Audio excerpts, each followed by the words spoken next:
Hi everyone, welcome to Glitch Guru. In today's video, we'll show you what to do if your Dell laptop turns on but shows a black screen.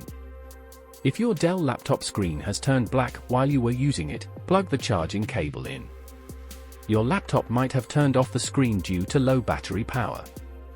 If the black screen issue occurs after you successfully sign into Windows, you can try resetting the graphics driver.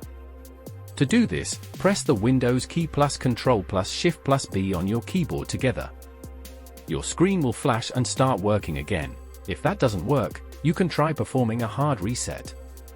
To do this, first press and hold the power button to turn off your laptop completely. Then, disconnect the charger and all other peripheral devices connected to your Dell laptop. Now, press and hold the power button for at least 30 seconds. This will drain all the excessive power. After this, reconnect the charging cable to your laptop and press the power button to turn it back on. If your Dell laptop has started showing a black screen while you are using it, you can restart the Windows Explorer process. To do this, press Ctrl plus Shift plus Escape on your keyboard. Now, find Windows Explorer on the list. Then, right-click on it and select Restart. Once you do this, your Dell laptop screen should start working again.